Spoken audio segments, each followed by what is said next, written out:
Bonjour à tous. Alors une vidéo un peu spéciale aujourd'hui parce que je voudrais répondre aux commentaires et aux messages que j'ai reçus à propos de ma dernière vidéo concernant les problèmes d'eau au Maroc et en Algérie. Avant tout, je vais d'abord évidemment remercier les nombreuses personnes qui apprécient mon travail et qui m'envoient beaucoup de messages d'encouragement. Ça fait vraiment plaisir, donc un grand merci pour votre soutien et vos commentaires. Mais sur la dernière vidéo, j'ai aussi reçu pas mal de commentaires d'internautes algériens, me semble-t-il, qui visiblement n'ont pas apprécié la vidéo et qui l'ont interprétée comme une vidéo qui dénigre volontairement l'Algérie, avec des réactions et des commentaires parfois très violents et très agressifs. Alors, je vous avoue que j'ai été un peu surpris de ces réactions parce que, évidemment, c'était pas du tout l'objectif de cette vidéo. Je ne dénigre aucun pays, je respecte tout le monde, cela va de soi. J'ai grandi en France, en banlieue, avec des Français, des Algériens, des Marocains, des Turcs, des Congolais, enfin un peu de tout. Je connais évidemment les tensions politiques entre le Maroc et l'Algérie, mais en France, j'ai jamais ressenti ces tensions entre les Marocains et les Algériens. On grandit ensemble, on vit ensemble, donc on discute beaucoup plus facilement des pays d'origine. Ça pose aucun problème. Mais je reconnais aussi qu'avec ce qui se dit dans les médias sur ces tensions, dans les pays d'origine, on a une petite partie de la population dans les deux pays qui est quand même assez radicale. Je pense que c'est une petite partie de la population parce que, à mon avis, la majorité des Algériens, des Marocains, ce sont quand même des gens raisonnables et qui prennent du recul par rapport à tout ce qu'on entend dans les médias, et heureusement d'ailleurs. Mais c'est vrai qu'il y a une petite partie de la population dans les deux pays qui est quand même assez radicale, et comme souvent, ce sont ceux qui font le plus de bruit. Et du coup, ça rend le traitement de ces sujets assez difficile quand on veut faire un travail objectif. Donc voilà, j'ai été très surpris, mais je vais quand même répondre à quelques points importants dans les messages et les commentaires qui ont été écrits. Le premier point, c'est concernant le passage qui parle de la croissance du PIB de l'Algérie et du Maroc. Certains Algériens ont interprété ce passage comme une volonté délibérée de ma part de rabaisser l'Algérie au profit du Maroc. Alors, ça n'a aucun sens. Dans ce passage, ce que j'ai voulu simplement montrer, c'est que l'économie du Maroc, comme elle est en forte croissance et surtout qu'elle est diversifiée avec l'agriculture, le tourisme, l'industrie, elle est beaucoup plus sensible aux problèmes d'eau et de sécheresse que l'économie algérienne, qui, elle, est basée essentiellement sur les hydrocarbures. Je vois absolument pas en quoi ça dénigre l'Algérie. C'est pas parce qu'un pays a plus de croissance qu'un autre qu'il est forcément mieux ou je ne sais quoi. Et d'ailleurs, j'ai même fait une erreur de calcul sur la croissance économique de l'Algérie. J'avais calculé 280% de croissance, alors qu'en fait, c'est 195% sur cette période. Je vous laisse vérifier vous-même, il n'y a rien de plus facile à vérifier que les PIB de chaque pays. Donc j'ai même mis par erreur trop de croissance à l'Algérie. Et j'espère que maintenant je vais pas recevoir de messages de Marocains qui me disent « Pourquoi t'as mis trop de croissance à l'Algérie ?» Sinon on va plus s'en sortir. Plus sérieusement, c'est vrai que c'est intéressant de comparer les économies, mais ça n'a aucun sens d'en tirer des jugements de valeur en disant « tel pays est donc mieux que tel pays ». Chaque pays a ses contraintes, ses forces et ses faiblesses. Quand je parle de la forte croissance du Maroc, on peut même regarder tous les grands pays de la région. Voilà ce qu'on voit. Et encore une fois, il n'y a rien de plus facile à vérifier que la croissance du PIB de chaque pays. Sur tous ces pays, le Maroc est celui qui a eu la plus forte croissance économique entre 1985 et 2019, la dernière année avant le Covid. Et ça, c'est factuel, ce sont les chiffres. Alors évidemment, ça ne veut pas dire que le Maroc est forcément mieux que les autres pays. Il y a encore beaucoup de choses à améliorer. Mais on peut quand même reconnaître que ce qu'a fait le Maroc ces 30 dernières années, au niveau économique et croissance, c'est quand même exceptionnel. Surtout pour un pays qui a très peu de ressources naturelles.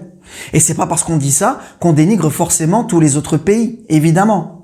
D'ailleurs, pour l'Algérie, c'est un peu particulier parce que la croissance du PIB dépend beaucoup du prix du pétrole. Donc les années où le pétrole est très haut, le PIB de l'Algérie augmente beaucoup plus. Mais encore une fois, chaque pays a son fonctionnement, ses contraintes et ses forces.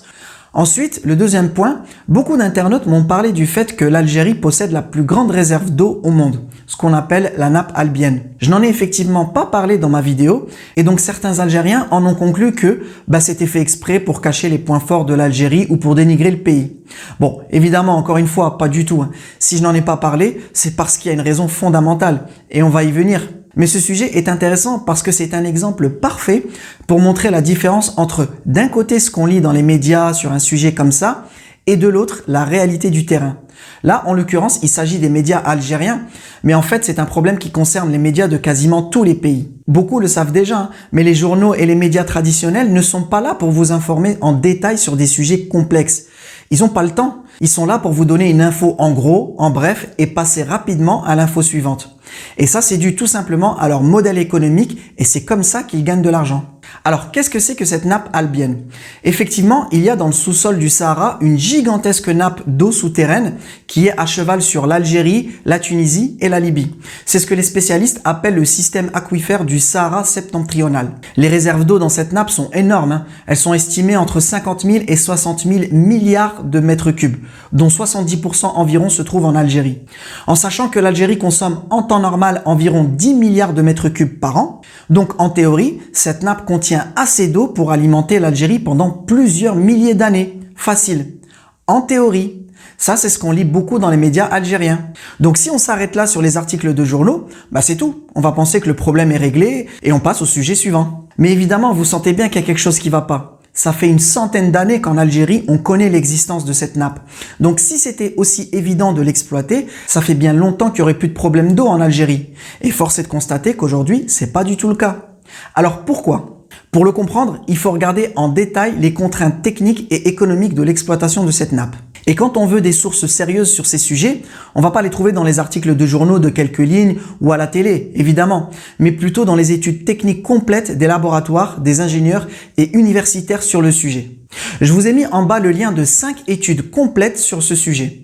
3 études de laboratoires et d'universités algériennes, notamment l'École nationale supérieure de l'hydraulique de Blida, près d'Alger. La 4e, c'est une étude de l'UNESCO. Et la 5e, c'est une étude de l'Observatoire du Sahara et du Sahel basé à Tunis. Donc chacun peut vérifier toutes les informations que je vais donner maintenant sur cette nappe et comprendre facilement pourquoi ça ne règle absolument pas les problèmes d'eau en Algérie. Alors en fait, il ne s'agit pas d'une seule nappe, mais de 2 nappes qui sont superposées l'une au-dessus de l'autre. Pour celle qui est au-dessus, on l'appelle le complexe terminal. Et celle qui est plus profonde, c'est le continent intercalaire. C'est la plus grande. Et l'exploitation de ces nappes pose en réalité plusieurs gros problèmes. Le premier problème, c'est la qualité de l'eau. Et là, je vous lis simplement les conclusions des laboratoires algériens sur le sujet. Par exemple, le laboratoire du génie de l'eau et de l'environnement de Blida, près d'Alger, je cite: « Du point de vue potabilité, la majorité des eaux de la nappe souterraine sont de qualité médiocre et donc impropres à la consommation humaine, sauf quelques points d'eau. » Autre conclusion, celle des chercheurs de l'université de Ouaribou-Médienne à Alger, en parlant des 2 nappes superposées, je cite: « Elles renferment des ressources en eau importantes dont les caractéristiques hydrochimiques ne permettent malheureusement pas tous les usages.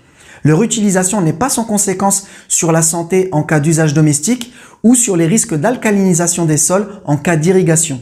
Elle nécessite en effet une déminéralisation électrolytique, osmose inverse, ou chimique, hexamétaphosphate, avant usage. » Alors, juste pour rappel, la technique de l'osmose inverse, c'est exactement la technique qui est utilisée dans les stations de dessalement d'eau de mer et qui consomme beaucoup d'électricité. D'ailleurs, quand on va sur Wikipédia, on lit que la nappe de l'Albien est la plus grande réserve d'eau douce au monde.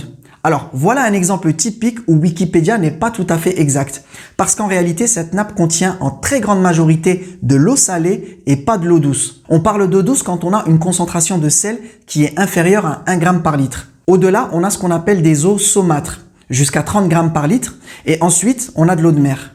Voici la carte de la salinité de la nappe par zone géographique. Pour le complexe terminal, donc la nappe qui est au-dessus, quasiment toute la nappe, c'est de l'eau salée, à part 2 petites poches au sud. Et pour la nappe en dessous, le continent intercalaire, on a environ 80% de la nappe qui est salée. Au total, sur les 2 nappes, on a quasiment 90 à 95% des réserves de cette nappe qui contiennent de l'eau saumâtre, donc trop salée, et pas de l'eau douce.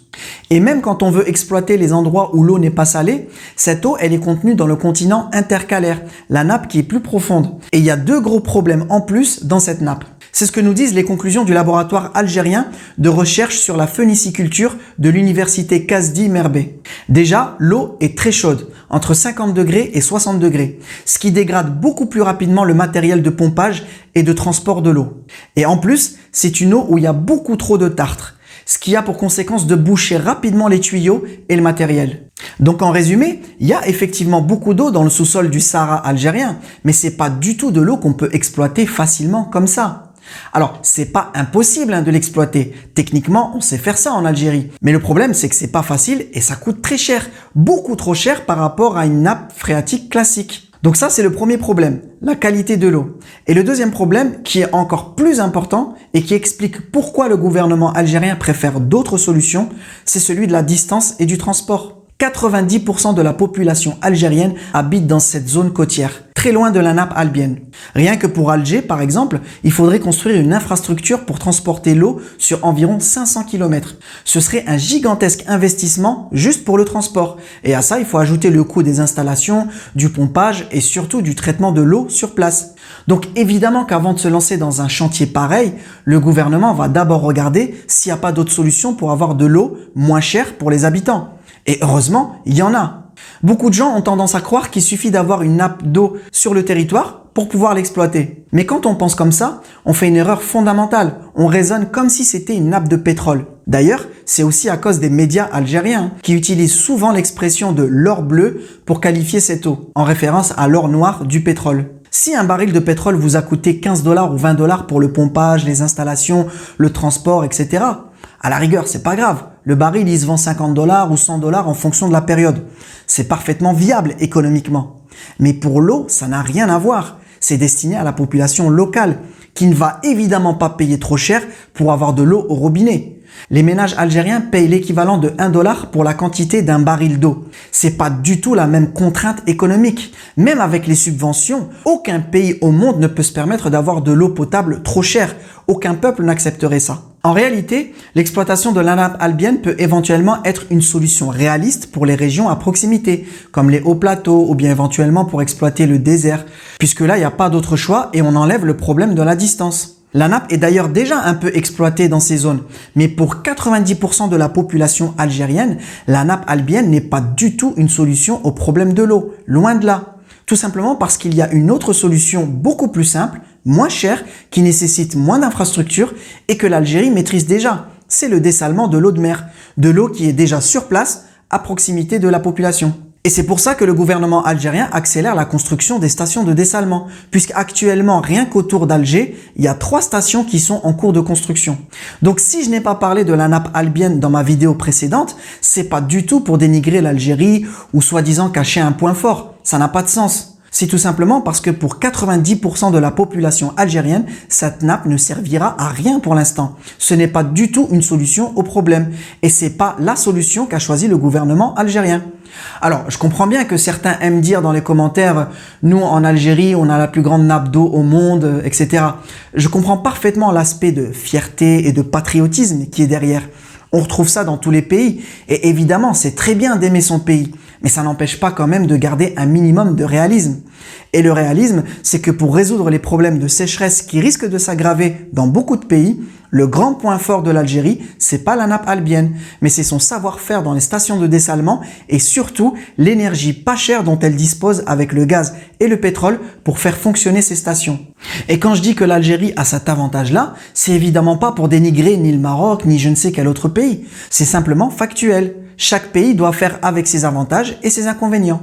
Alors, je sais bien que ce sont surtout les tensions géopolitiques entre les pays qui poussent beaucoup de gens à interpréter chaque information qu'ils voient comme étant soit une information bien, soit une information pas bien pour le pays. Mais comme vous le savez sûrement, quand il y a des tensions entre deux pays, aucun d'eux n'y gagne, et surtout pas les peuples. Ces deux pays sont toujours perdants à la fin et ceux qui en tirent le plus de bénéfices, ce sont toujours les autres pays autour qui regardent. Ça, c'est malheureusement une des plus grandes leçons de l'histoire. Voilà, maintenant je vais lire vos prochains commentaires avec attention. Si vous n'êtes pas d'accord, n'hésitez pas à le dire, il n'y a aucun souci. Mais bon, essayons de rester quand même courtois et polis. Merci en tout cas et je vous dis à bientôt.